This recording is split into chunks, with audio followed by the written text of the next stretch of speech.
अस्सलाम वालेकुम, मेरा नाम है चाहते हाशमी और यह है डाइट्सो कोपन रोप 2023 मॉडल। कोपन की ये सेकंड जनरेशन है। इससे पहले वाली जनरेशन की बहुत ज़्यादा पॉपुलर नहीं थी, बट ये गाड़ी मार्केट में काफ़ी ज़्यादा इन हो गई है। इसके बारे में काफ़ी सारी चीज़ें इंटरेस्टिंग हैं और 660 सीसी कैटेगरी में मेरे ख्याल से ये गाड़ी लुक्स के लिहाज से सबसे ज़्यादा खूबसूरत है।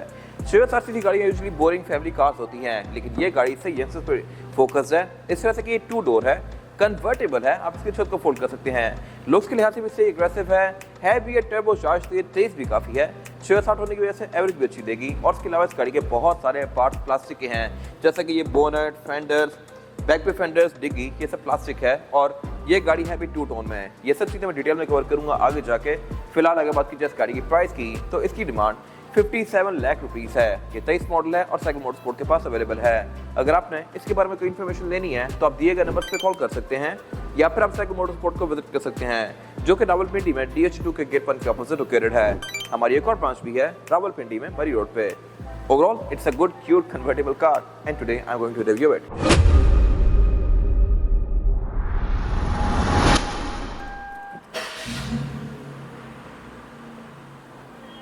Let's start with the exterior of this car. Looks के लिहाज से मेरे ख्याल से अगेन ये इस कैटेगरी की सबसे खूबसूरत गाड़ी है, क्योंकि इसमें सब कुछ काफ़ी पॉइंटी सा है और काफ़ी एग्रेसिव है।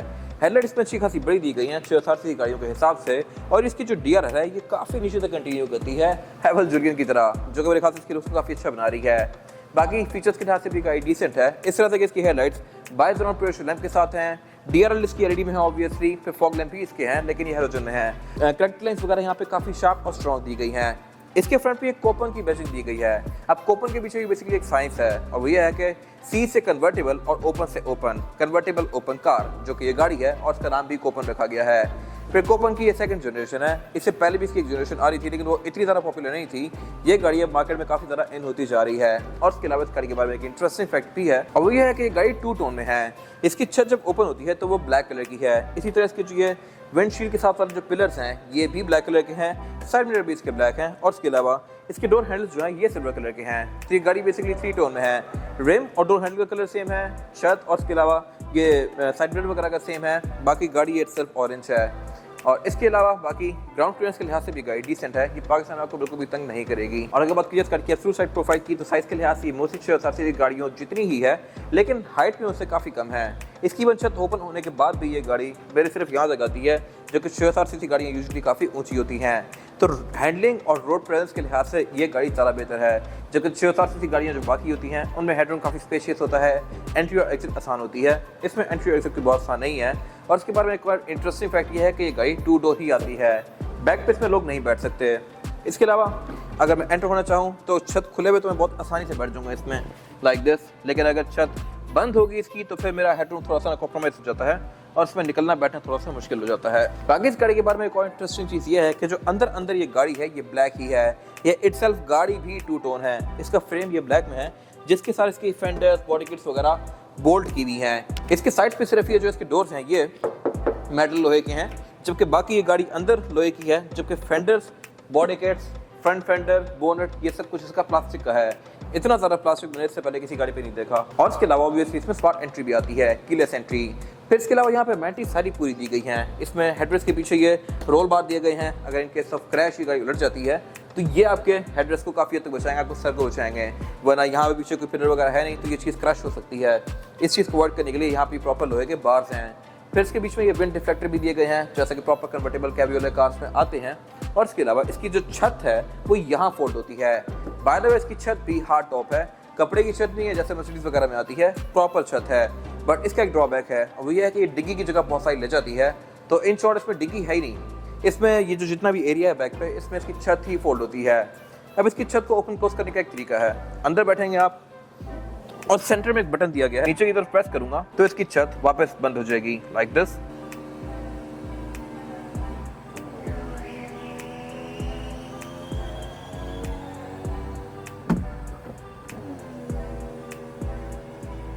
छत बंद होने के बाद आप इसको अंदर से लैच भी करेंगे। 2 यहाँ पे हुक्स दिए गए हैं जिनको मैं इस तरह से लॉक करूंगा, और अब इसकी छत बंद हो गई है। और ये है इस गाड़ी का टॉप डाउन व्यू बैक से। इसकी रूफ अगर आप फोल्ड करते हैं तो ये डिग्गी के अंदर ही फोल्ड होती है, but still at the same time इस गाड़ी की डिग्गी भी है। ये गाड़ी प्रैक्टिकलिटी के लिहाज से भी डिसेंट है, जिसके यहाँ बैक पे लोग नहीं बैठ सकते, बाकी यहाँ सब कुछ पूरा है। इसकी डिग्गी को अनलॉक करने का तरीका ये है कि अगर मैं अंदर सेंटर कंसोल ओपन करता हूँ तो यहाँ पे इसका एक रिलीज दिया गया है जिससे मैं इसकी डिग्गी को इस तरह से ओपन करूँगा और अब ये नॉर्मल आम हर डिग्गी की तरह ओपन होगी इस तरह से। और नीचे यहाँ पे मैं सामान रख सकता हूँ अगर इस गाड़ी की छत अनफोल्ड हुई हुई है। इसको मैं डिग्गी के अंदर फोल्ड करके यहाँ पे सामान नहीं रख सकता, छोटा मोटा सामान घुसा सकता हूँ, बट अगेन वो फिर निकालना मुश्किल हो जाएगा। बाकी इसको फोल्ड करके यहाँ पे अच्छा खासा रूम होता है सामान रखने के लिए। डिग्गी मैंने पहले कवर किया है कि ये प्लास्टिक की है और अगर ये गाड़ी क्रैश होती है तो मुझे नहीं पता कि ये गाड़ी रिपेयर कैसे होगी। और बाकी इसके अलावा बैक पे इस पर डुअल एग्जॉस्ट दिए गए हैं, कूपर रो की बैचिंग दी गई है। कूपर मैंने पहले एक्सप्लेन किया है फ्रंट पे।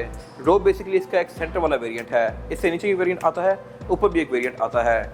ये गाड़ी मिड में है और टू टोन में है। एग्जॉस्ट रोड भी इस गाड़ी का डिसेंट है। ये इसकी साउंड जो कि मोस्टली 6-7 सीसी गाड़ियों से बेहतर है। और अब अगर बात कीजिए इस गाड़ी के इंटीरियर की, तो अभी तो ये गाड़ी आम गाड़ियों की तरह ही लग रही है, लेकिन इसकी स्पेशलिटी इसकी रूफ है जो कि फोल्ड होती है, तो उसको पहले फोल्ड करते हैं। इसको फोल्ड करने का तरीका ये है कि पहले यहाँ पे ये 2 लैचेस दिए गए हैं, इनको मैं अनलैच करूंगा इस तरह से, इधर से भी और इधर से भी। और अब मैं इसकी रूफ को फोल्ड कर सकता हूँ यहाँ पे दिए गए बटन से इलेक्ट्रॉनिकली इस तरह से। पहले विंडोज रोल डाउन होती हैं और फिर अब ये छत पीछे जाएगी लाइक दिस।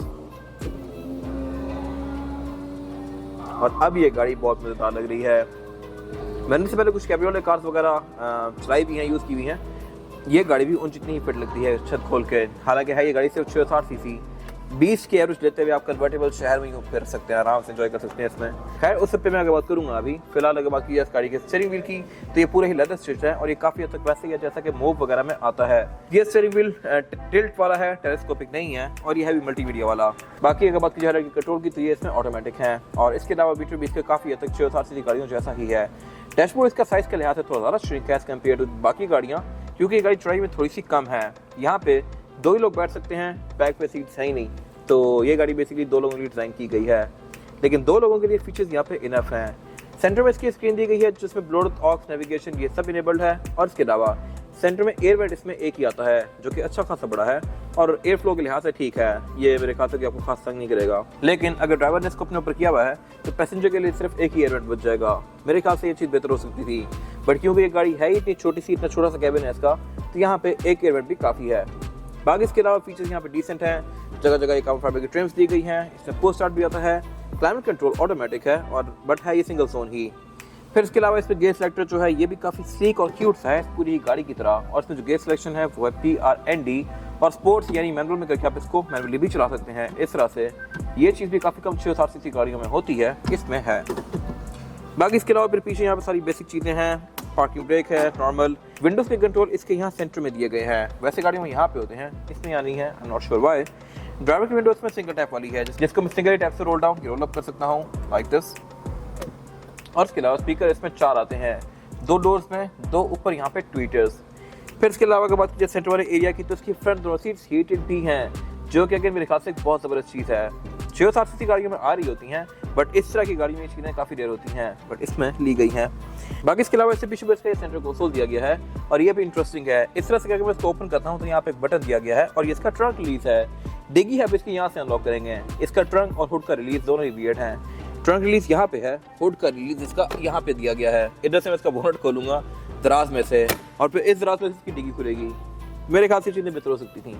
बाकी इसके अलावा सेंटर कंसोल कैपेसिटी के लिहाज से बस ठीक है। और इसके अलावा इसका जो फ्यूल डोर का रिलीज है वो भी यहाँ पे दिया गया है। इससे मैं इसका फ्यूल डोर खोलूंगा, ये मेरे ख्याल से वियर्ड चीज़ है।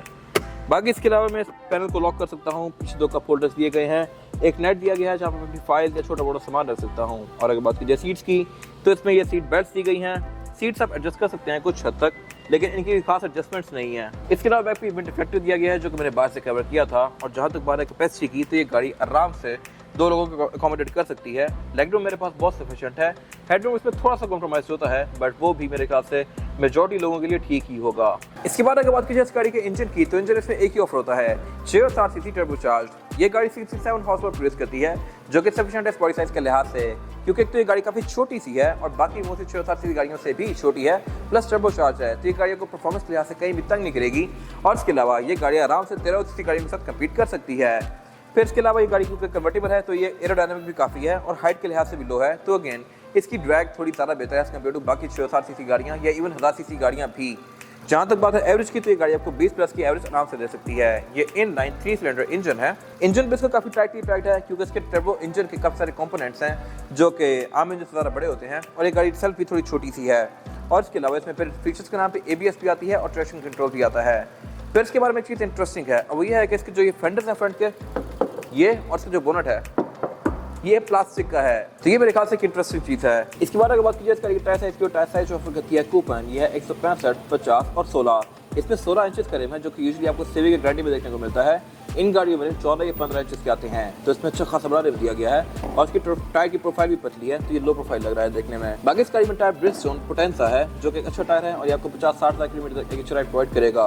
ये ऑलमोस्ट ब्रांड न्यू है। फिर इसके अलावा इसमें फ्रंट पे डिस्क ब्रेक है, बैक पे ड्रम ब्रेक्स हैं। ये था आज का रिव्यू। अगर आपको ये रिव्यू पसंद आया है तो इस रिव्यू को लाइक कीजिए, मेरे चैनल को सब्सक्राइब कीजिए, और अगर आपके पास इस गाड़ी से रिलेटेड कोई भी राय है तो उसको कमेंट सेक्शन में शेयर जरूर कीजिएगा, ताकि वो लोग जो ये गाड़ी लेने वाले हैं वो आपकी राय से फायदा उठा सकें। अपना ख्याल रखिएगा। Thank you.